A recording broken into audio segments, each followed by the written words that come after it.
Go check out that Truck and Chub Z, man. The dude is and especially when him and Shad get on there. Him and Shad got a chemistry, bro. It's almost like peaches and herb, bro. They got this thing going. Yeah.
Yo, what up with it? What up with it?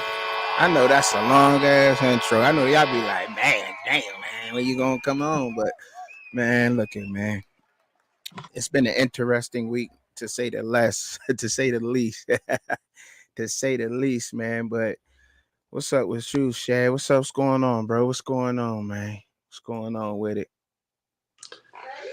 Man, just another day of fighting the good fight, man. Fighting a good fight. That's all we doing now, Chad. That's all we doing. But man, look at here, man. So we got a nice little lineup for y'all today, man. We're gonna talk a little bit of the NFL draft, what's going on live here. We're gonna talk a little bit about the Devin Haney recap. We're gonna recap that. We're gonna talk about our top 5 Heisman picks and a lot about that stuff. So, without further ado, man, let's just go ahead and get up into the show, man. Let's just go ahead and do this, man. Let's do this. So we get it pulled up right there. Devin Haney versus Ryan Garcia. As we know, I picked wrong. I'm a casual boxing fan. I admit that. We talked about the fight. We seen the fight. We seen the end result. Ryan Garcia winning the fight. I did take Devin Haney in the fight, and I'm gonna give props to Ryan Garcia for taking the fight. To both fighters, because as a fan, I'm still gonna rock out with Haney regardless of a win or a loss. This is his first loss in 30 something fights. You know what I'm saying? And I believe fans got to stop doing that because that's how careers end. That's how people, you know what I mean? That not only messes up their money, their careers, everything else, but they pick sides. But but it seems like an MMA fighter, they can have multiple losses and they fan base still rock with them. Like, why is it that it's like a different standard with an MMA fighter versus a boxer? I'm noticing that in boxing's harder. You only could use your hands. You only could use your hands. You can move with your feet, but you only could throw them arms in them hands. That's all. That's it. You can't kick nobody, can't knee nobody in the balls, can't put nobody in the headlock, jujitsu, back flip behind them, jump on the cage, none of that. You know what I'm saying? You got to stay in the ring, 10 toes down, and fight. Now, I have learned, and our boxing aficionado is not here. Well, the guy that, picked right in Cuban Kane, we got to give it up to him. That's our brother out here, gang, and all that. Picked right. And he definitely said something about the 3 pounds of that Ryan Garcia coming in overweight. If you watch our show, you go back and watch it. He definitely said that without a doubt. 3 pounds overweight's going to make the difference. And it did. And, but nonetheless, He lost the fight now. But we're gonna recap it and I'm gonna let you cook, bro. And I'll come back in with some more commentary on that. I mean, hey, I pick wrong. You know, Mm-hmm. I in a situation like that, I said that I predicted a late round stoppage for Devin Haney, and I felt like that Devin Haney would have strategically tried to get Ryan Garcia, out of Right. it, Yeah. which he didn't. He caught Ryan with a nice shot early in the fight. And just from watching the fight, listening to people who have obviously more insight about it than me, was Mm-hmm. that one of the things that certain boxers do, and they say that you shouldn't do, is you shouldn't chase a knockout. You gotta let a knockout come to you. And so that was a cardinal sin that Devin Haney made. He was chasing a knockout. A lot of people felt like he was going in there a little bit too emotional because of the way that Ryan Garcia provoked him with some of the things that he said leading up to the fight. Mm-hmm. And but I have to push back against Cuban Kane about the 3 pounds, because if you look at the scores card, I mean, Devin Haney, aside from the rounds where he got dropped, Devin Haney literally won all of the rounds in the fight. So he outboxed Ryan Garcia. It's just that for whatever reason he he wasn't able to stop that left hook. And post fight, his dad said that that first left hook that he caught, that kind of Mm-hmm. knocked him down, it kind of discombobulated him kind of for the remainder of the fight. So maybe that was an issue. Well, not maybe, it was an issue, because that's what his dad said, and maybe that could just be an excuse. But in reality, um, nobody knows what Ryan Garcia walked in the ring weighing. Some people said he was as heavy as 180 pounds. Some people said he was 165. Mm-hmm. Whatever the situation it was or whatever it is. But I don't think that his weight was that big of a factor in the fight. Now, I know what some people are saying, it was because Devin Haney he cut the weight, and that's wasn't able to rehydrate back up to it. But even still, that would make sense to me. But again, the man, he won every round that he wasn't knocked down. So I feel like if he fought a smarter fight, we wouldn't necessarily be having this conversation. But he Right. didn't. He's a young fighter, and young fighters make mistakes. And I think that was a situation where, again, he was chasing a knockout because he found some success early by catching Ryan Garcia with the shot, and he kept looking for that same shot instead of working behind his jab and strategically breaking Ryan Garcia down. And I think if Mm-hmm. he would have stuck to that game plan and got the KO later on in the fight, then we're having a different discussion here on Saturday. But unfortunately, he didn't.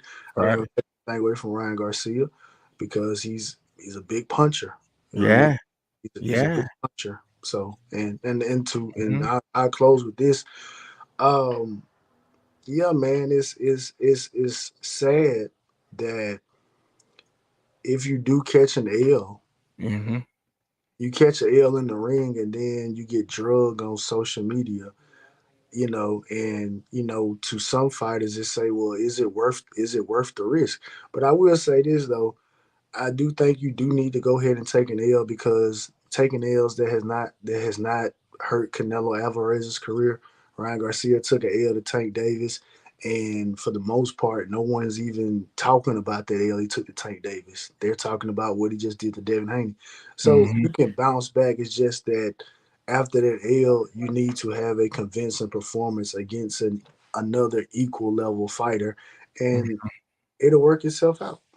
Facts. Facts. Good take, bro. Good take. Good take. Yeah, man. I agree 100%. Like I think he abandoned the game plan a little bit too. I heard that a lot from boxing experts, I should say, you know what I mean? That they feel like he went into the fight and he abandoned his whole game plan. Like you say, he wasn't boxing the Haney breaking him down. I mean, Garcia breaking Garcia down and letting the knockout come to him. He was chasing it, going to the middle of the ring, and that's not his strong suit. He wasn't moving around enough.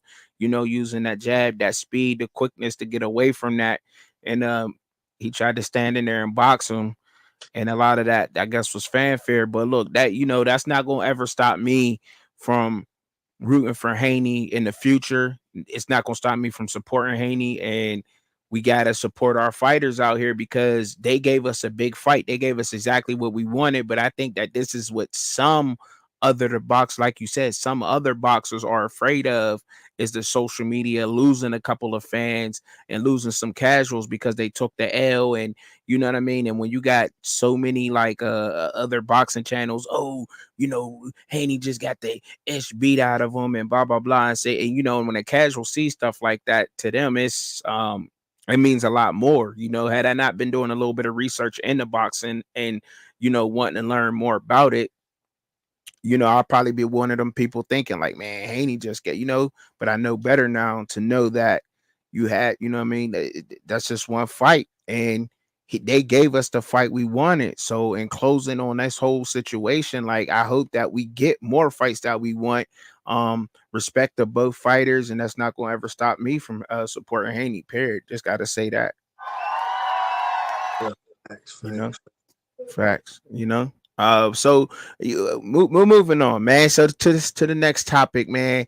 Yo, big ups, man. Big ups, big ups. He got his Heisman back. The bull got his Heisman back. Oh my goodness. It shouldn't have took this long. They should never really took it from him. Man, look, they've been advocating for this, man, and I know a lot of people have been behind the scenes jumping on this, but when I seen the Johnny Manziel interview on a Club Shay Shay with Shannon Sharp, right? And he said, and Johnny Manziel said, I will not step foot on the Heisman stage until Reggie gets his back. You know what I'm saying? Seeing that everything that's been going on with the NIL and how Manziel almost got caught or whatever else was going on. He was like, I'm not going to do it. I'm not going to do that. That's one of my brothers in arms.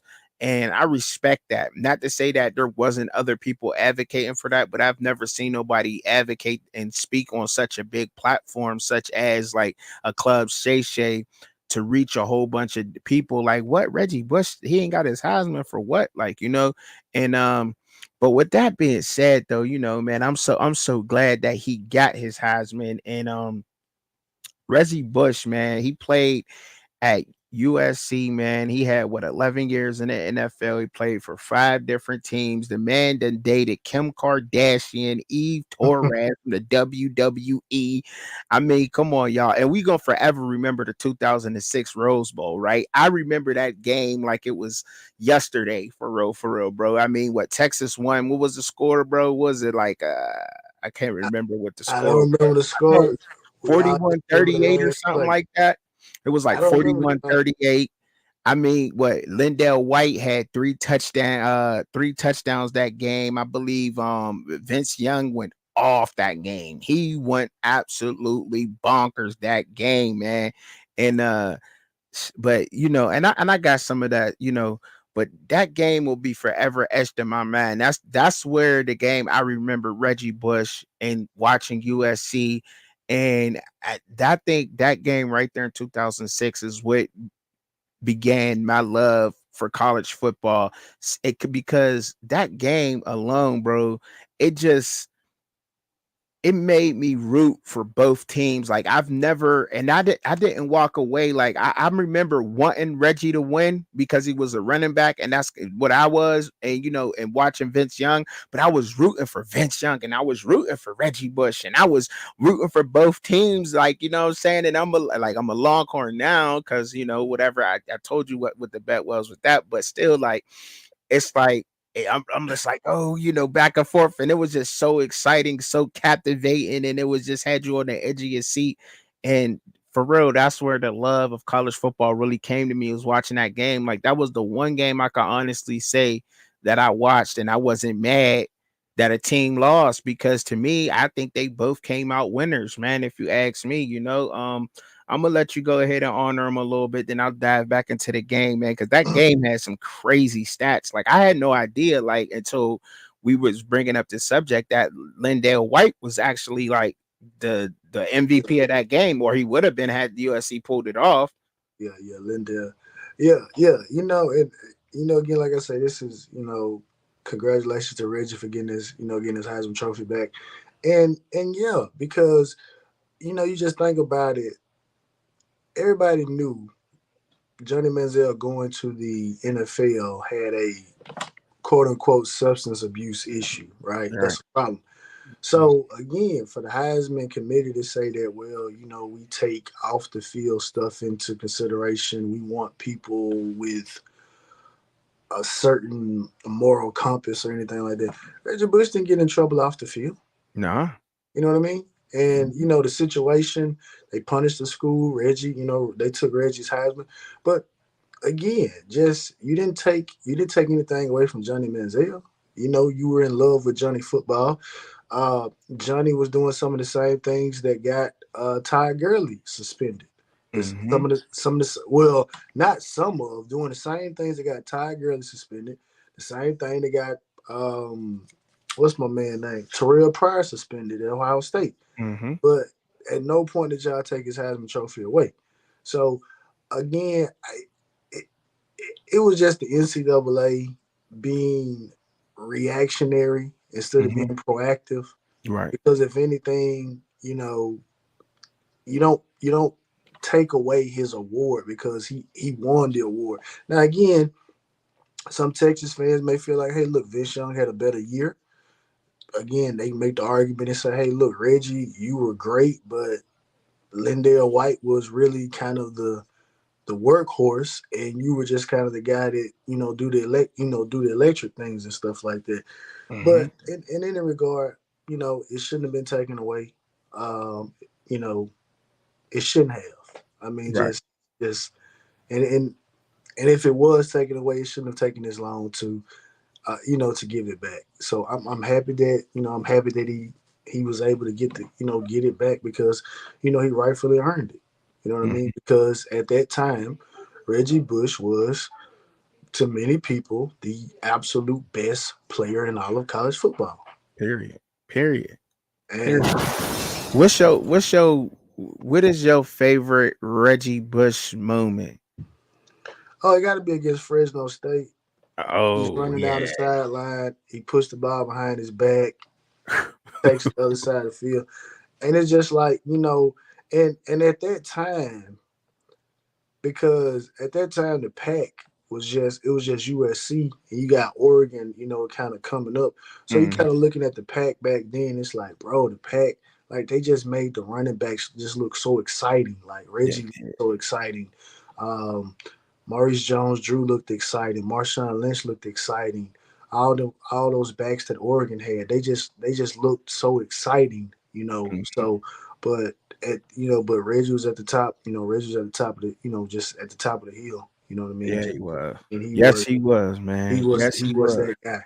He beat And, out that year that he won the Heisman too. He beat out Vince Young, in which Vince Young beat him in the Rose Bowl game. And you know what I'm saying? But he beat Vince Young out for the Heisman. So, I know Reggie Bush answered that question before, but that's definitely one interview question I would ask Reggie Bush. Like, Reggie, like, would you rather have that Rose Bowl trophy, or would you rather have a Heisman? but the crazy thing about this though, because you just brought up that national title game, and it's like crazy. It's like three plays I remember from that game. Like the game was exciting, but it's like three plays that stick out. One of the plays was Reggie Bush running down the field, and for whatever reason, he feels the need to just lateral the football. Like, Reggie, what are you doing? Like, it's too early in the game to be taking these type of risks. Then there was another play where Vince Young, I believe it was Mm-hmm. an option play. His knee was clearly on the ground before he pitched the football, but they didn't call it. And then Mm-hmm. obviously the last play of the game where it's Vince. all on the table. They're not giving the ball to anybody else but to Vince Young, and he walk off touchdown. So Mm-hmm. those are the three plays that I remember.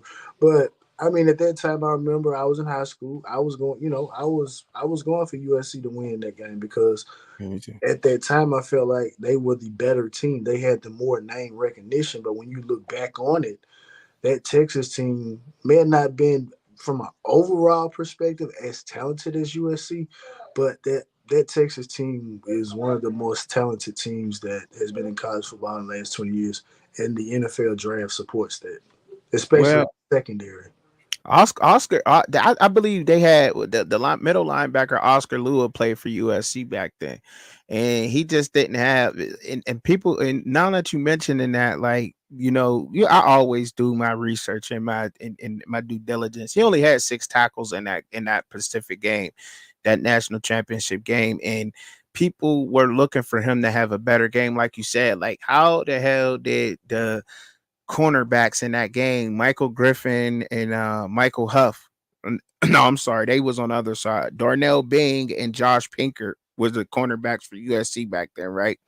And they were leading tackles on that team. And they're like, how wasn't Oscar just disappears on the last play of the game and Vince Young just walk in and score? Like, and I've seen that. I've seen that on the forum when I'm doing research, but sometimes I don't pay attention to that. But that's crazy you brought that up. That just goes to show your knowledge of the game and everything, bro, because you be bringing it. But I do research into it. I try to bring that up, but yeah, that's dope, man. That's super dope, bro. That's super dope. And actually, like I said, Lindell White was 20 carries that game, 124 yards, 3 tutties. He was the They man in that couldn't game. they couldn't stop Lindell White. Nah. They Mm-mm. could not stop I mean, they couldn't. I mean, again, I mean, nobody could stop Lindell White. I Nah. mean, just I mean, it is what it is. You know what I mean? Mm-hmm. Um, and again, some people made the argument that look, Lindell White is really the best running back on this team. But Reggie's gonna get the fanfare because Reggie is Mr. Everything. The highlight play. But we just talking just running Is back, that like. truly where the 1-2 punch really started at? Nah, nah, nah, nah, Nah, it ain't. It ain't. nah, nah, nah. Okay. So look, so because like I'm not gonna sit here and act like I've been watching college football for years in and years out. Like I was I Yeah, was yeah, I was a teenager then, you know what I'm saying? But that yeah. is when I got into the game. Like that year was all glued into it. Reggie Bush, Reggie Bush. I was all about more about college football and wanting to learn more about it and everything. That's when it first started for me. So, you know, we'll save that for another day. Maybe we'll have to bring up the best 1-2 punches in college football or something. They're up there. I mean, you got some nice 1-2 punches. You know what I mean? Mm-hmm. Kind of obviously right on top of my head. Miami has had some nice 1-2 punches. Um, James Davis and C.J. Spiller at Clemson. That was a nice 1-2 Mm-hmm. punch. That's Uh, off top, huh? Oregon always had backs. They yeah, always had Oregon, nice 1-2 punch. Mark Ingram and what's my man name? Derrick Trent Henry, who Richardson. Alvin Uh, Kamara, all them doing. yeah, but I'm talking about like, but Mark Ingram and Trent Richardson. That was a Oh nice. yeah, That was a nice that one. was crazy. Yeah. So, That was crazy. and even more recently, as much as it hurts me to say this, but the two running backs that North Carolina had back in 2020, that was a nice 1-2 punch. Both of those young men ended up getting, drafted. One went to the Jets, another one went to the Broncos. So, Javante Hampton and no, it was it wasn't it was not Javante, not Javon yeah, Javante. Yeah, one of them name was Javante, and Javante, the other yeah. one, Michael That's Carter. it. Yeah, Michael Carter was the other one. Yeah, yeah, Okay. Yeah. yeah. So Right. yeah, that was a nice 1-2 punch too. Okay. Uh, but and then obviously, even though injuries kind of took a lot away from it, but their freshman year, like Ty Gurley and Keith Marshall at Georgia, that was a very very nice 1-2 punch because that Oh that yeah, that yeah, yeah, uh, yeah. yeah, yeah, it's been some a little bit less, lauded than others. But when we Okay. do a list like that, it probably be some personal biases because, like I say, I'm a college football fan first, and then I You rep my gotta roll. second. Uh-huh. Yeah. I mean, hey, I don't blame you though, because I mean I like some backs down there, man. I'm catching up, bro. I'm catching up now. I be out here doing my homework, bro. I be out here now. Don't. You know what I mean? The boy getting up there now. I'm getting that knowledge coming, but I be research. I got books upon books upon books upon books. You know what I'm saying? Straight up, bro. I wish I could pan over right now and just show you. I got a stack full of notebooks, bro. Just books. I just, you got to, man. I ain't gonna be the dead horse, but it's a responsibility, So I gotta be on that. But yeah. But we about to get up into our top five.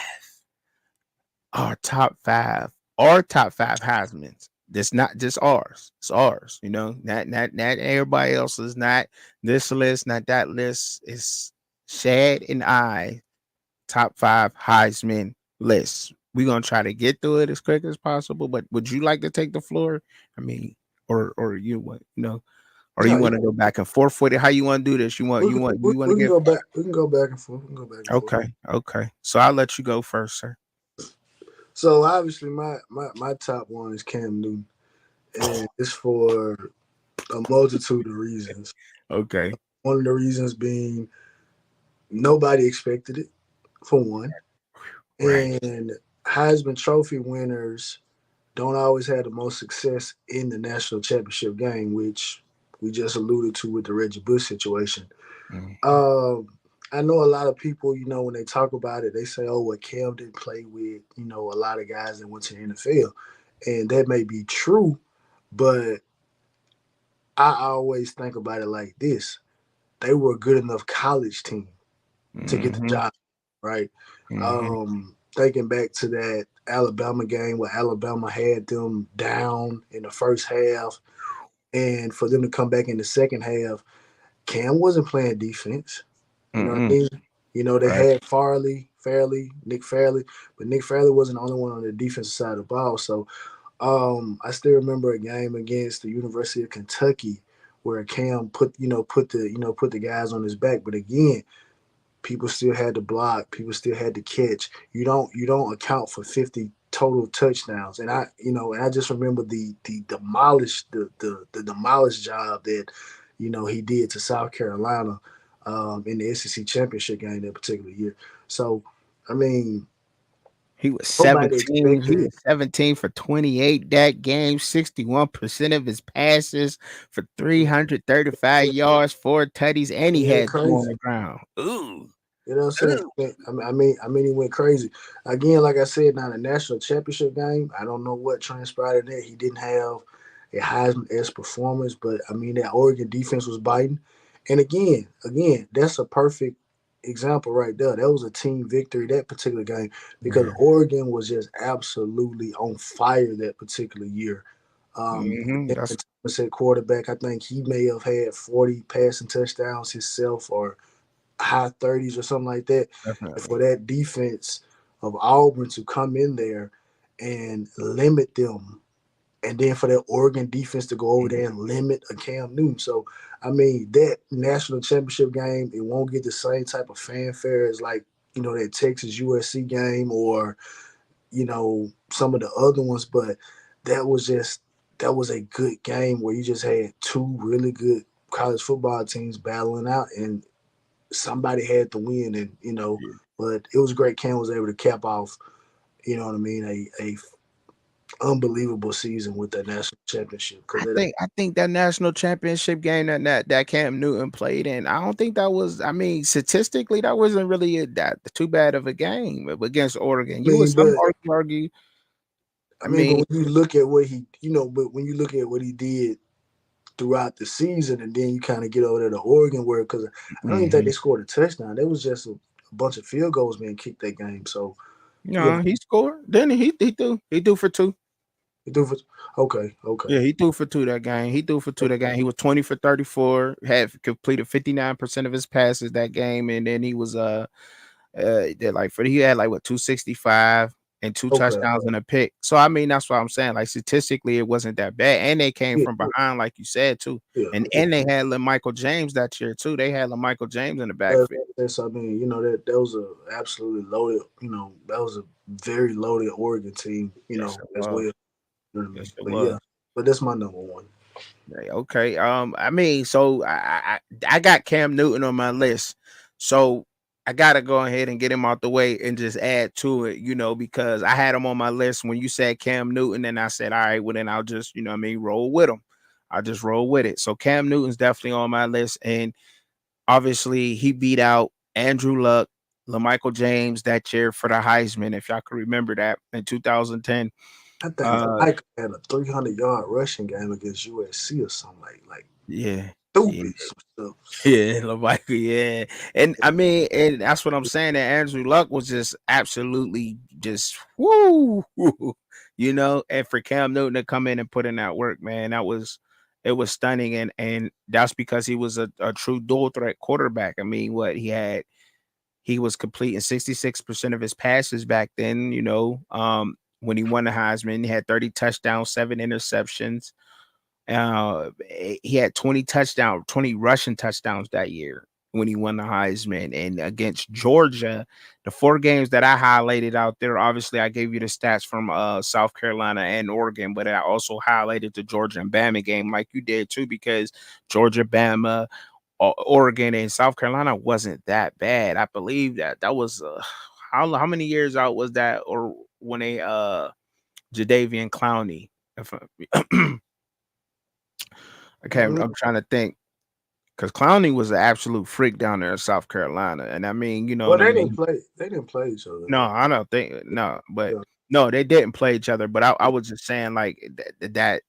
The couple years before and a couple years after, South Carolina was still relevant, Oh obviously, yeah, yeah, because yeah, they yeah. were in So, the yeah, yeah. the South, yeah, SEC championship South game. Carolina had a nice run there for a couple. Right, right, for sure, for sure. And then so in the Georgia game though, he completed 80% of his passes, 2 touchdowns, had a pick, and he had 2 on the ground for 151 yards. Did Georgia and Bama, same difference. He 65% of his passes, 3 touchdowns in the air, 1 in a touchdown. Like Cam Newton just went absolutely crazy his Heisman year and bouncing back from JUCO, sitting behind Tim Tebow down at Florida, the adversity that he faced going to JUCO, man. Look, Cam Newton's definitely on my list for one of my favorite Heisman candidates, man, for sure. Let's give it up for him. So next on my list is I want to stir the pot up a little bit, right? I'm gonna stir the pot up a little bit, and it's for a multitude of reasons, right? Because I believe this year in 2003, Larry Fitzgerald should have been a Heisman winner, even Okay. though a receiver never wins the Heisman trophy. That year, Jason White actually was the Heisman. But I want to say that Larry Fitzgerald was from Pittsburgh. I mean, 92 receptions, 1,672 yards, 22 touchdowns. He was just absolutely unstoppable, man. His yak was crazy. Um, yeah, I actually remember because I'm from the Berg, and we was loving that. We was loving, our pro team good and our college team was good. We was loving that up there. You know what I'm saying? And look, Jason White that year in 2020 and 2003, he had completed 62% of his passes. He had 3,846 yards, 40 touchdowns, 10 interceptions. And the other guy who was up in the running with them that year, I believe, was Eli Manning. When Jason White won, Eli was completing 62% of his passes, 3,600 yards. Obviously, he played for Ole Miss, had 29 touchdowns and 10 interceptions, right? And I said, man, I can't. I'm like, why? So how come Eli, wasn't good for that, But Jason White played the year after that, and a lot of people thought Larry should have got it that year. I'm not taking nothing from Jason White because obviously that's outstanding the way he played. I mean, I'm not gonna lie. Anytime you throw for over 3,500 yards, 40 touchdowns in a college season, that is phenomenal. And I don't want to take nothing from him, but just the impact that Larry had, and but honestly, I think that's where it was like the popular opinion, and I thought that's what they went with. But even the next year after that, and I wanted to get a little messy with that, right? Just a little bit. The year after that, in 2004, is where I think that Jason White should have actually won, but who won? Matt Leinart won that year, right? But that's the year he actually should have won. Jason White should have beat him out that year. because Matt Leinart, he only had he had 3,322 yards, 33 touchdowns, 6 interceptions. And Jason White, 2004, he had 3,205 yards, 35 touchdowns, 9 interceptions. But his passer rating was better than Matt Leinart's. And people would say that he was a better quarterback than Matt Leinart that year. I just wanted to get a little bit, stir the pot up a little bit. You know what I mean? You know how I do it, bro. Just stir it up just a little bit. And but yeah, man, 2003 was a crazy year. 2003, 2004 was some crazy years. Jason White should have actually won. In my eyes, 2004, 2003 should have went to Larry Fitzgerald. The impact a receiver had on the game has never been done. His NFL career is phenomenal, and he definitely should have a Heisman right now, bro. I mean, and not only that, but he don't. But whatever, should have got a Super Bowl too, but we took that away, so I ain't mad at that. But that's my guy though, man. Hey man, he forever etched, bro. That's my guy though, man. He should have stayed in Pittsburgh, man. He should have never went to Arizona. Yeah, that would have brought everything back full circle. Yeah, it would have. Yeah, it would have. But yeah, that's me. That's my second, and that's the only messy thing I got. But you go ahead and get into your second one. Well, my second one again, similar to the first one, an obvious one. I'm going Joe Burrow. Joe Burrow. Okay. 60 passing touchdowns to 6 interceptions. I'm talking about, again, Miami, we played Joe Burrow the previous year. We didn't see any of this from him or from that receiving core that he had. But that was just, that was crazy, bro. Yeah, it's phenomenal. That's the only way that you can even talk about that is like that year, that scheme, those guys. I don't see. I'm sure it's gonna happen, right? Burrow had the squad, man. Ain't that squad?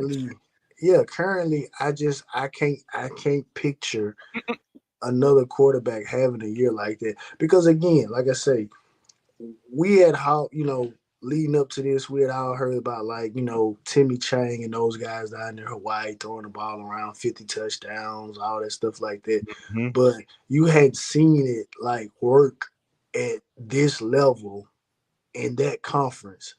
And Joe Burrow showed up, 3 receivers, got Thaddeus Moss involved, Clyde Edwards-Helaire. It was just a phenomenal show. To me, the 2 favorite games that I like watching was the Texas game, which I believe they combined for over 1,000 yards of total offense. Obviously the Alabama game, him and Tua battling out, going blow for blow. Joe Burrow getting the last, getting it over the hump. And then once they got to the playoffs, man, it was just like, it was literally like a school bus going up against an ant. It was just like I'm sure AJ Terrell right now still wakes up in the middle of the night screaming, "Where's Chase? Where's Jefferson?" They picked on that young man. They cost him bread. He still went first round. Yeah. But they cost they cost him a little money. Yeah, man. They did. But he was something else though. That was just that was crazy though, bro. That year, yeah. Who'd he beat? I wonder I can't remember who he beat out that year. I don't know, but if we're talking that should have been unanimous, Jalen Hurts and Justin Fields is who he beat out that year. And you know what's crazy about that? Justin Fields had a hell of a year too. Yeah, any other year, because I think maybe that was the next year after that. Dwayne Haskins, he had a crazy year. He threw 50 some odd touchdowns too. So those years right there together, it was just some.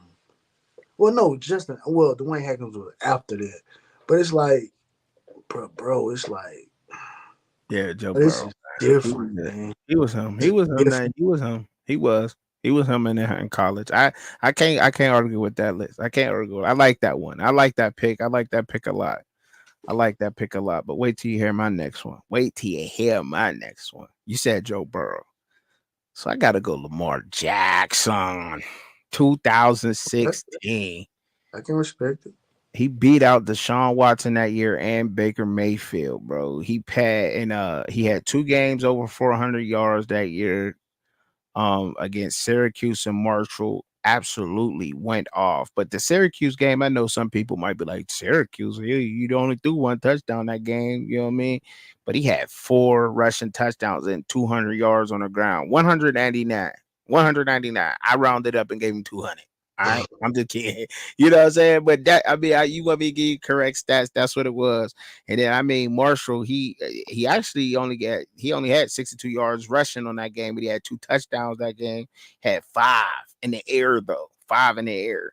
Um, Let me give y'all Can I get y'all his career stats in college? Like, so as a freshman, Lamar Jackson, he was completing 55% of his passes, 1,840 yards, 12 touchdowns, 8 picks, 960 yards rushing, 11 touchdowns. Sophomore year, he had 3,543 yards, completing 56% of his passes, 30 touchdowns, 9 interceptions, 21 touchdowns on rushing for 1,571 yards. That man is a possessed.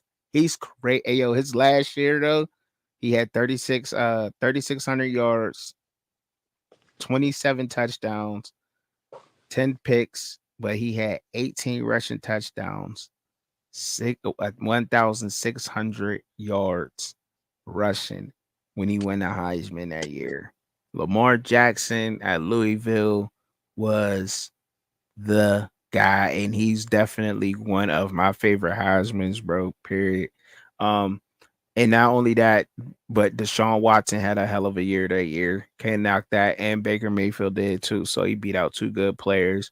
But and he was at Louisville, so I mean, Yeah, you can't knock that, bro. So yeah, yeah. I think that was the year they ran. I want to say it was the year they ran Florida State out the field too. Like it was like they embarrassed Florida State that year. Like, they and it did. was in Louisville. But yeah, man, it was. And then I want to say maybe it was against the like Clemson. Yeah, Maybe it may he not beat been the Heisman year, but it was one of those games where like the receiver was like wide open to get a first down. It was like fourth down, and mhm. dude ran the route short, and that was like that was it. Like they were driving. I remember like Lamar was like so hot because he's like, bro, what are you doing? Like we had him, you know what I mean? So Mhm. it wasn't just like he was just out there playing and they was going like 8-5 or no, like Louisville was like a problem. You know what I mean? Yeah, Like how they was with when Teddy was there too. So, but yeah, I respect that. That was a great year for Lamar. yeah. Thank you. Great career for Lamar, not just a year. Great career for Lamar. Yeah, it was. Yes, it was. Absolutely, absolutely. And he got better and better every year too. So I like that. Who's your next one, man? So we both. I think we both three deep right Yeah, now. well, no, this would be my third one. Yeah. Okay. So you're right. We both three. But my next one, Marcus Mariota, right?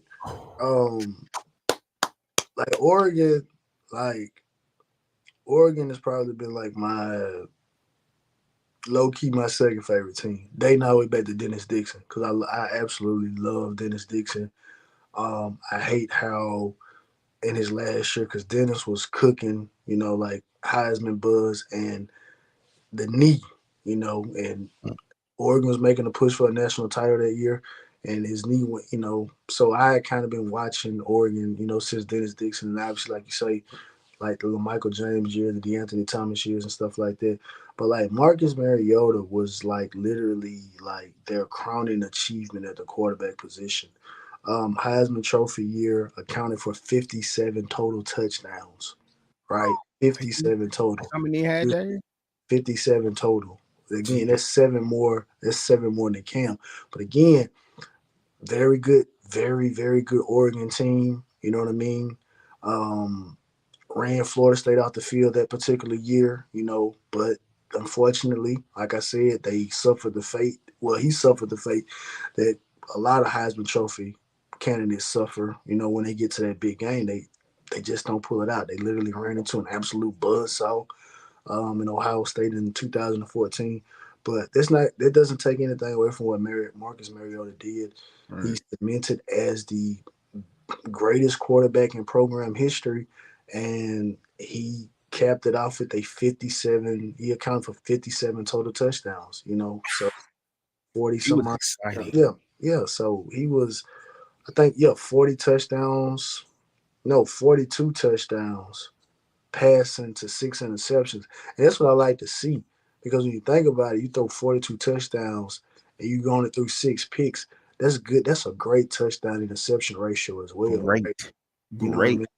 Obviously, great. NFL career may not be what it was, but again, sometimes you gotta forget about that and just appreciate the guys when they were at their peak. And Marcus Mariota Mhm. was at his absolute peak at the He's University of still Florida. around though. He's Yeah, still hanging he's still around though. there. He's still there. He's But still hanging around though. You know what I'm saying? And he definitely was exciting. I mean, couldn't nobody. It seemed like you couldn't catch that Polly. You couldn't catch now he him, could. man. I mean, he was again fast. I mean, he was everything that I think he had a piece of like what all the previous Oregon quarterbacks had before him, right? Mhm. Pinpoint accuracy was big, could run, could throw. So it like all the combinations of what all the Oregon quarterbacks were before him, they were able to put that into Marcus Mariota, Right. and he was able to hoist up the Heisman Trophy. Was able to hoist up the Heisman Trophy. You know, Good analogy too. yeah. Yeah, because he was him. But see, and then like so a couple of my last two picks was kind of like they're so obvious, but I can't.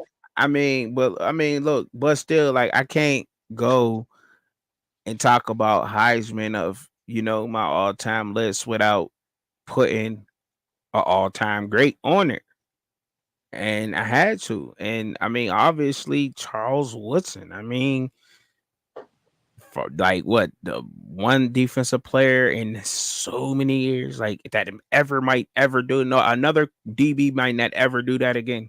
No, they not. They not gonna do it. And the year that Charles Woodson had, I mean, look, it wasn't like way over the top, you know what I'm saying? But at the same time, though, he ran the ball that year, he received the ball that year, he and I gotta pay homage, and that's another big reason why. So maybe you could call it a little bit biased. Let me keep it 100.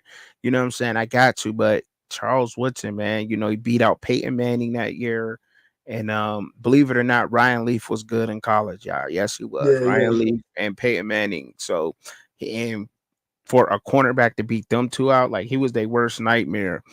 Um, I did want to take this opportunity to throw something else up in there, and that was he is what tied for fifth on the all-time list for interceptions, right? Um, he shares the fifth spot with Ken Riley with 65. Obviously, Night Train Lane is number 4 with 68. Rod Woodson's number 3 with 71. Emlyn Tunnel is 79, and Paul Cross is just by himself with 81.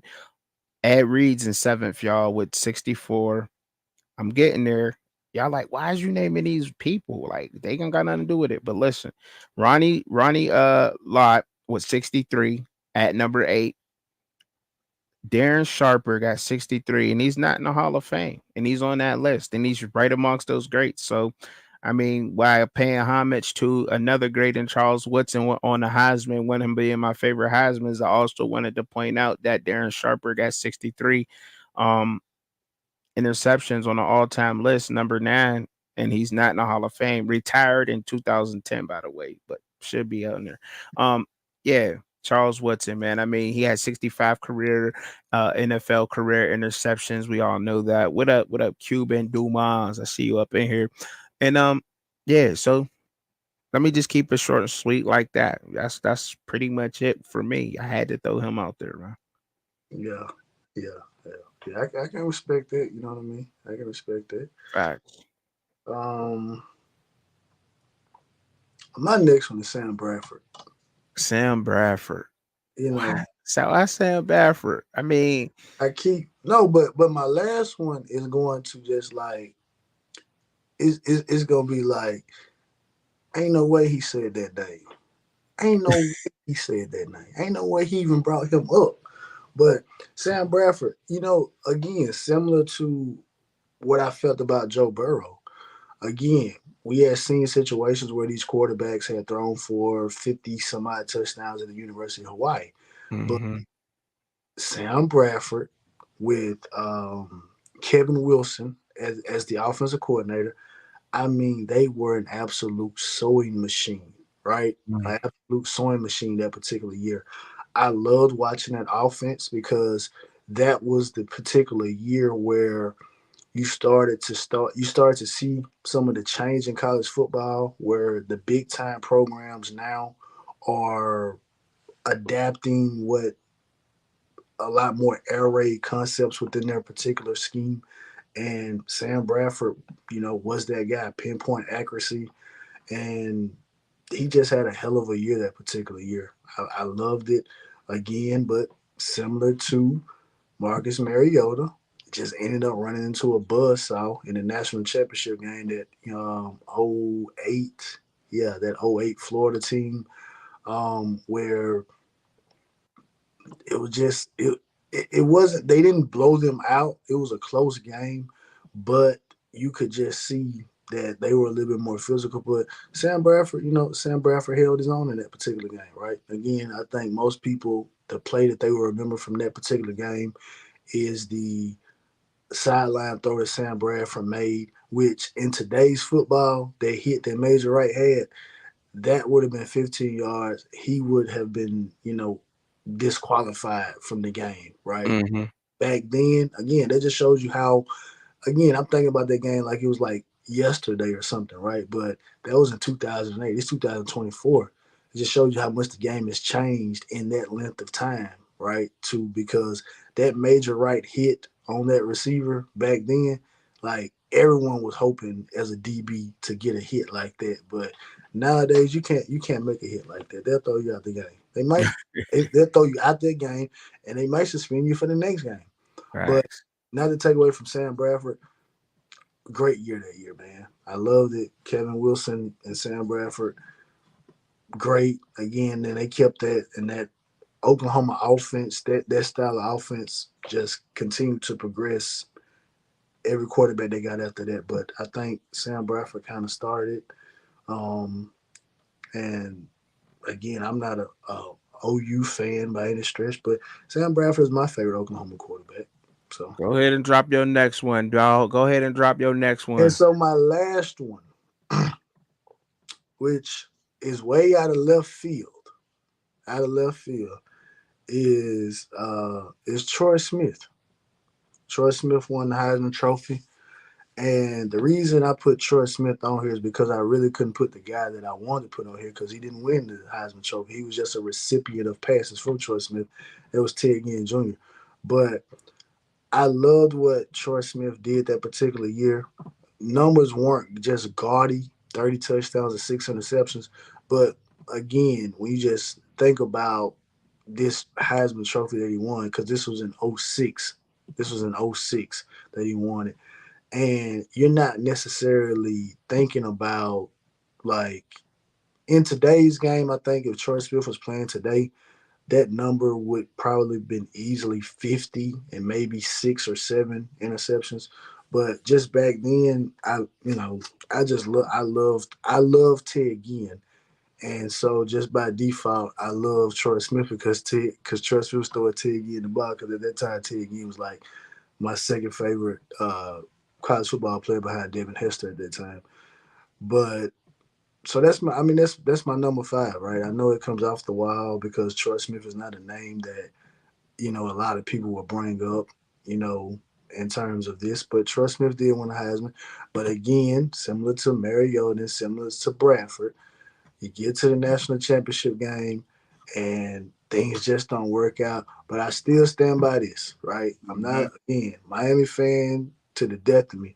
But I feel like if Ted Ginn hadn't got hurt at the beginning of that game on that kick return, that game looks a lot different.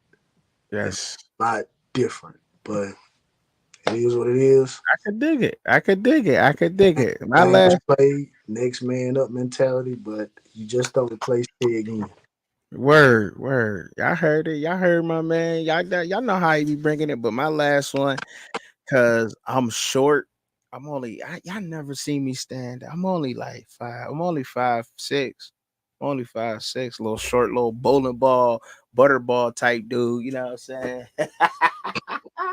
Just- but but I will run you the fuck over on the football field. I swear to goodness. And one of my favorite running backs of all time and was Barry Sanders. And I cannot make a Heisman list without putting my man Barry Sanders on here. We all know what Barry did in the game, right? But I am not only we are not only here to tell y'all about people, we are also here to educate the casual fan, right? So a little bit, people that maybe not know too much about Barry Sanders, okay, was a 10-time Pro Bowler. Okay, he led the league in rushing for 4 years in the NFL. And look, hold up, hold up. I know this ain't got nothing to do with him winning the Heisman Trophy, right? It ain't got nothing to do with him winning the Heisman Trophy. But not only that, when he was in college, the man was just possessed. He was going off like Barry Sanders at Oklahoma State University. I mean, so correct me if I'm wrong now. You could say that he was probably one of, or if not the best running back to come through Oklahoma State. Can you say that? Is it Oh safe yeah. to say that? I mean, I'd take it a step further. Barry Sanders is probably the best running back that came out of the state of Oklahoma, Texas, Louisiana. I mean, like Barry Sanders arguably is the greatest college running back of all time. Like, arguably, Period. yeah, just like so. Like, yeah, great guy. I mean, Yeah, in college, he had what so his stats in college: 11 games, 300. His last season, his Heisman season, the year he won the Heisman, which was in 1988, right? So just to give y'all a little quick update on my age, I shouldn't be telling y'all this, right? But that was 7 years before I was born. I'm lying. I'm lying. I'm a lie. Like, yeah, I'm a lie. I'm a lie. I'm a lie. Nah, but he had 344 attempts, 2,600 yards, 28 yards, 37 touchdowns. He had 19 receptions for 106 yards. But Barry Sanders did something. He not only did he dominate in college, he went to the pros and went to obviously one of the you can say the Lions were bad, right? Obviously, you're right. They were horrible. And he went there and made that turn that franchise around, never got a Super Bowl. It's so many reasons why Barry Sanders is my one Heisman guy, my favorite of all time. And I had to put him up here on this list, man. And now I'm excited to talk about the draft. I want to talk a little bit about this draft, bro. I want to talk this draft a little bit because you look tired. You look like you ain't ate. You look like you're sleepy. You look like you about ready to get on up out of here, dog. Appreciate your time. I know I'm hungry. I know I ain't ate nothing. I know this week has been absolutely long. Um, and I appreciate y'all coming through watching, whether y'all watching or not. If you watching from the background, would you please be kind enough to hit the like button for us one time? You ain't gotta comment your name, but please be kind enough to hit the like button and help with the algorithm because it seems like people be watching this and they'll be never hit the like button. Y'all never be in the chat, but I don't understand it. But anyhow, um, we gonna have to get that looked at. But that's why I got so many moderators. The draft. So real quick, just off top, and I mean we haven't done any research on it. I mean I haven't because I didn't want to really pull this up. So I haven't. So to be fair, what's up, South Coast? You up in the building? I haven't done any research on this, so I'm not really. So I'm really freestyling. So correct me if I'm wrong. Help me out in the chat. Do not hold me to my word right now, okay? I'm just keeping it a buck. I'm keeping it a buck out here because I'm not going to be a hypocrite on what I'm saying and provide information to somebody who may be watching and they say, oh, well, you know, you said this. I'm just letting you know. All right. I'm going to talk about what I know. Okay, how about that? And I want to talk about my Steelers. Uh-oh. Uh-oh. I like my Steelers pick. I'm gonna talk about what I know with my Steelers. That pick with picking up, I can't even pronounce his last name. Please help me pronounce it, bro. I cannot pronounce it for the life of me. What is it? Troy I don't know. Fontu, right? Troy Fontu. That sound about right. Close Um, enough, right? Close enough. yeah, I'm sure it's close enough. Close enough. Okay.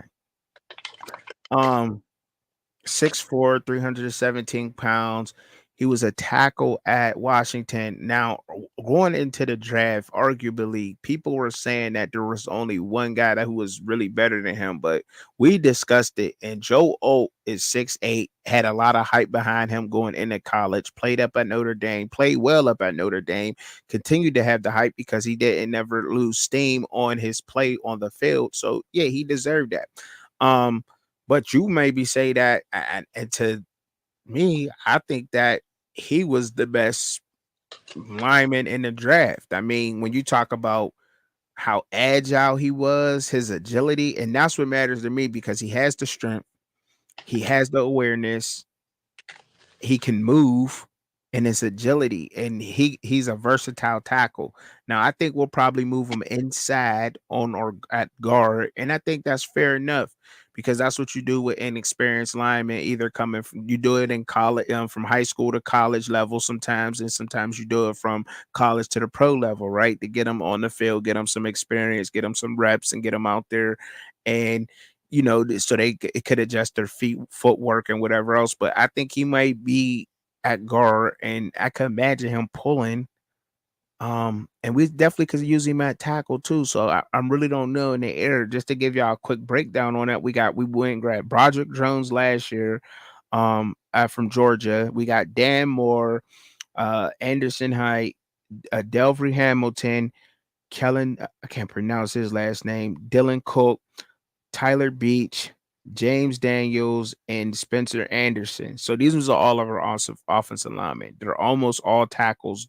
James Daniels and Spencer Anderson are the only other offensive linemen on the Steelers roster that are guards and centers, right? So everybody else is a versatile tackle. Now, why do you think that we're doing that? I think, and that's why I really like the pick with Troy Fattu, because we're getting tackles that can play the guard position. Watch out for my Steelers, bro. We changing the game. We getting tackles that's used to playing on the outside that can play the guard position. Watch what I tell you now, how we fuck the game up. Excuse my language, man. I don't really like I don't really like using curse words, man. I really don't. I try not to anyway, but if you do it, man. But I'm excited about that pick, and I like that pick. I also like what the Philadelphia Eagles is doing, but I'll talk about that after you break down something, bro. I mean, I was I was hurt when the Falcons made their pick. I was hurt. I was Wow. sad. I was bothered because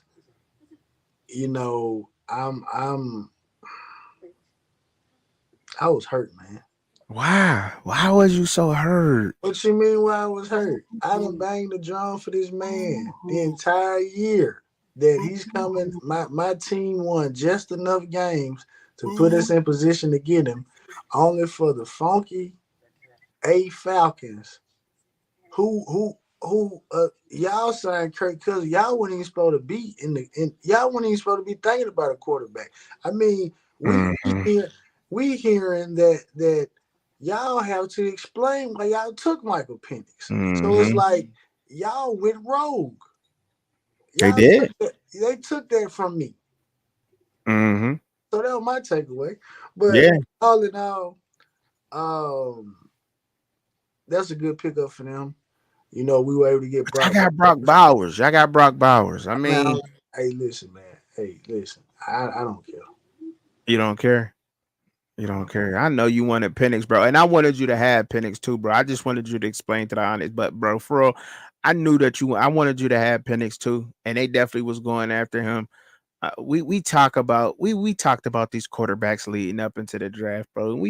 And honestly, we talked about Justin Fields and Caleb Williams being no different. Chicago's not getting a different quarterback; they're just getting a younger quarterback. Um, we talked about Michael Penix Jr., bro, and him being the best pure passer in the league, bro. We talked about that on this show, fans' point of view. Discussed that. We've discussed that. And to me, I don't know what the hell the Falcons was thinking. Like when you gotta talk to the owner, bro. When you gotta talk to the owner You about your did pick, something.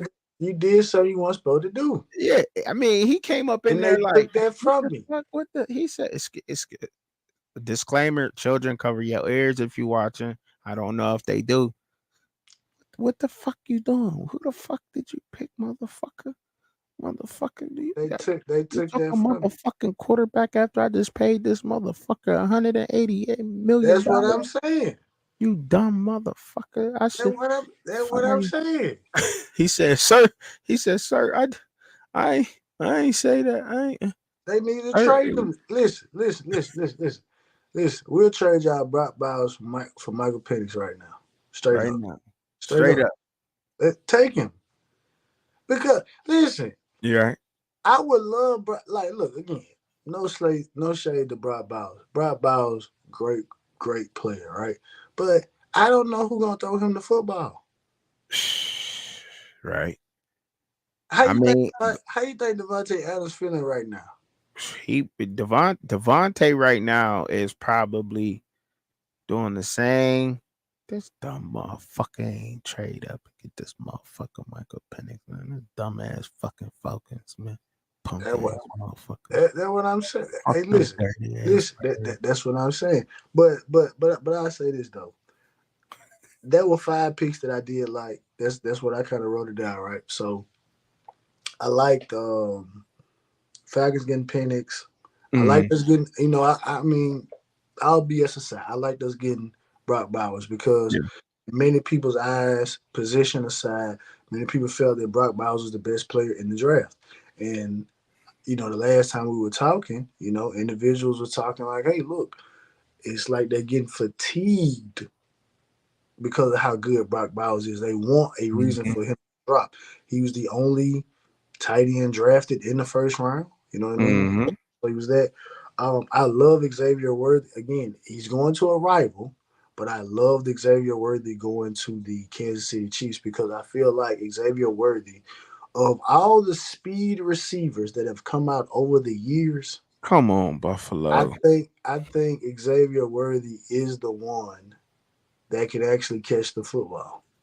You So know, and he went to dang on good organization in the Kansas City Chiefs and the Buffalo Bills, y'all the AFC rival. Y'all gonna give them they hate everybody else so much. They said we gonna give it to the Chiefs again.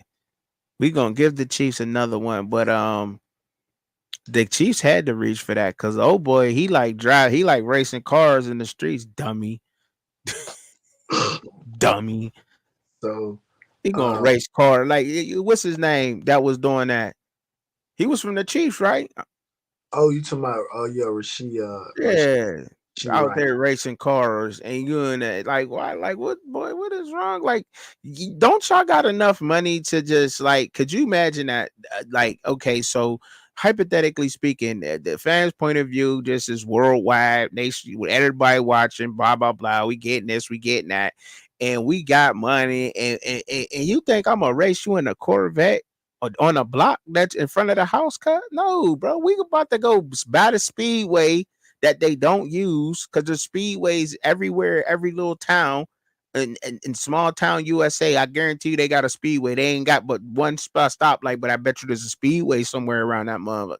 And you know what I mean? And you can go and ask the owner, like, man, let me and my partner, let me give you, you know what I mean, a quick $2,000. Let me and my partners come in here for the night and race our cars, drink some beers. You know what I'm saying? Like that would have been a responsible thing to do. I mean, he got a $1 million contract, right? I mean, but I don't know what people be thinking sometimes, like, and it don't make sense. But I really like what the Philadelphia Eagles did in the draft. And by everybody needing offensive players and offensive building offensive lines, just like we did, and we went and got Zach. I'm just finding out that we got Zach Frazier from West Virginia. Looking at it now, great pickup. That center, great pickup. Great pickup. I thought we would probably go after Drake Nugent, honestly, from Michigan, but I like him too. He's a dog too. They both got that attitude and that tenacity that I like. But Philadelphia taking Quinyon Mitchell and getting Cooper DeJean was is the best to me right now. The two best pickups ever. They just got two cornerbacks. I believe they got two all-pro cornerbacks for the low and rookies. They're going to perform. And arguably, bro, we can sit here. I honestly believe, bro, when we did our mock that we had Quinyon Mitchell and like Cooper DeJean like being in the top three corners, right? I mean, I think I Cooper. did.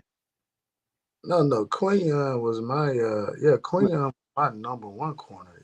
But who was your number two behind Quinyon? My number two behind Quinyon. Wiggins?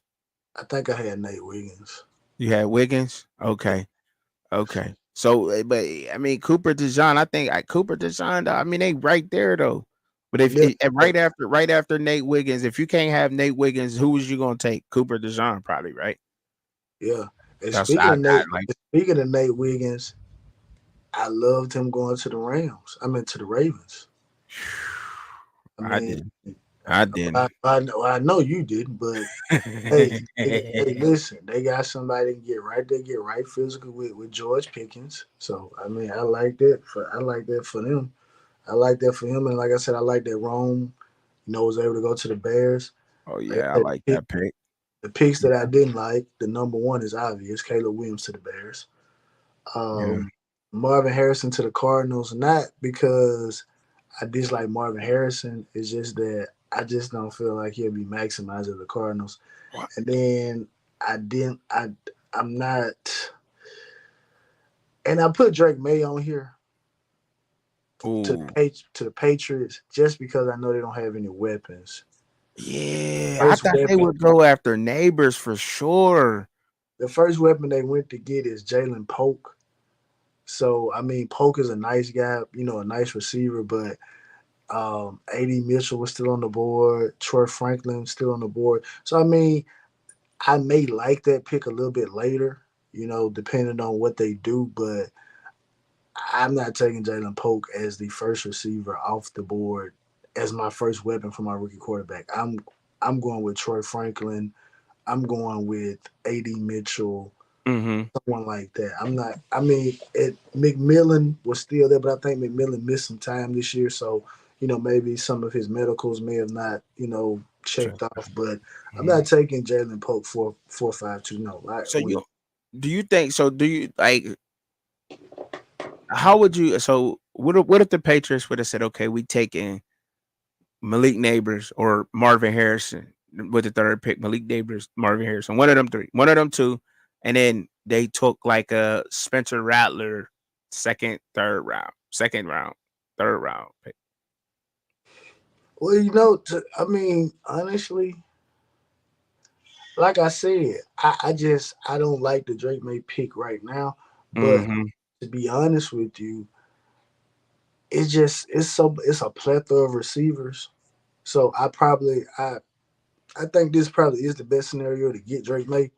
But when I saw that the first weapon they got, because obviously they drafted before we got on the show, and they picked Jalen Polk, and I said, yeah, I'm most definitely putting Drake May's name down because y'all could have got Troy Franklin. And oh yeah, and we still got that bet. We still got that bet. I think I forgot. Oh, that bet. Oh, Yeah. is that why you wanted to come on late? Is that why you? No. No, I'm Yeah, just saying. I'm trying to look at it's 4 more picks 4 more picks for the before the third third round. round. But this, Dang. hey, But hey, why you hey, think they just brought out hey, Barry Sanders? They about to take a running back hey, right hey, now. hey. They about to take You a better, running back hey, right now. listen, hey, you better put the icy hot on your arms. Whatever you gotta do to get them ready. Cause what Drake told Kendrick, I Here need it is 50. right now. Why I would they need have Barry Sanders? They got Barry Sanders very big, presenting the pick. very big now. They It's not about to tip. You think they tipping Barry off like that? They oh, send it that's back. a cornerback. They took a cornerback. I They know took a they did. quarterback. I Edith know it. Trey Shaw Jr. They took EJ from I know they did. Missouri. Hey, I know they do it. Hey, 3 more. Baltimore, San Fran, Oh, no, none of them need no running back. and who else? I'm trying to see it because It's only 4 more picks. in the third round. I mean the second round. You said after the third round. No, I said no. I said it would not be a running back drafted before the third round. That's what I Man, said. we gotta roll the pick. We gotta roll the tape. Roll the tape. I don't believe. That's what I said. I said there would not be a running back drafted before the third round. Yeah, that's what you said. I owe you 50, dog. I mean, you still got time. Look, I'm looking at who they got best available. Ain't They don't nobody even, let me see. best available. That's what you looking at. Best available. That's what you think they doing right now. I'm looking at CBS right It now. seemed like teams are Trey picking Benson, strategically. listen, Trey Benson is the best available running back right now, according to CBS. They got him at 12. I'm trying to think. Again, it ain't over yet, but I mean, I don't know how many it more ain't picks looking is left in good. this round. It ain't looking good. Let me see. Well, let me hurry up and get up off this line real Who the quick, next? man. Who the next Hey, couple? Who the next team? Let me see. Let me see. Hurry up. Cycle through. One more time. It may have to cycle through 2 more times. I don't know, man. Oh, never mind. I No gotta man, give you. what? I gotta give you 50. My bad. I just saw it. Oh, you got to give me 50, huh? Yeah, I gotta give you 50 because the Panthers drafted Who? Jonathan Brooks. Oh, the Panthers went and got Number Jonathan 46. Brooks. Yeah. Mm. Man Hmm. got an AC. I didn't even see that. See, so I thank you for being honest, but I knew the running back was coming off the list. I knew somebody was gonna go grab one of them. I thought Blake Corum was gonna be the And first. look, That's what you should have said. Which running back you think will come out the first before the first? I now thought Blake Corum would do it, but I had Brooks as my top running back anyway. There, yeah, there you go, right there. Jonathan Brooks, 46 to the Panthers running back. No, but I ain't think he was gonna get drafted because he tore an ACL. I Oh ain't well, I'll give you 50 next week then. next week. I gotta get my own, I gotta get my all together, man. No, get that icy hot. Bruh, Get that I'm gonna icy tell hot hey, ready right now. Ain't that what he just bruh. said to me, y'all? Hey, Get that icy hot. listen. Nah, Hey, let get me tell that you what's thing, so funny man. right Get now. that, No, man. let me Get tell the icy hot. Hey, no, let me tell you what's funny. CBS is literally showing Jonathan Brooks highlights right now.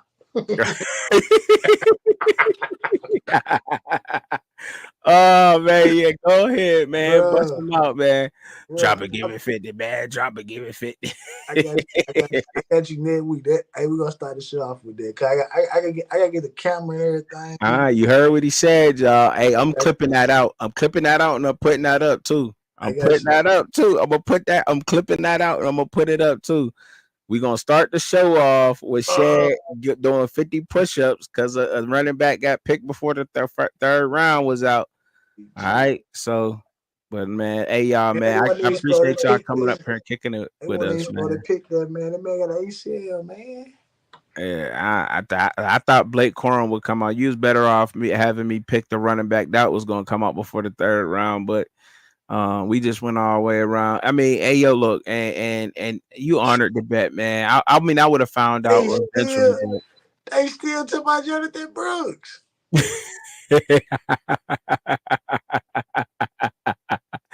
Hey man, thank y'all for coming and kicking with us on the Fast Point of View, man. Watch it on the replay. It is okay to replay, man. Make sure y'all like, share, subscribe to our channels, man. Appreciate y'all. Much love out there, man. Y'all have a blessed night. Peace. He honored it. Want to see Truck and Chubby live and co-host Shad? Tune in at Fans Point of View, Saturday, 6:30 p.m. Eastern Standard Time, 3:30 p.m. Pacific Time. But in the meantime, in between time, enjoy the content. Don't forget to hit your notification bell for all updates. Thank you for watching.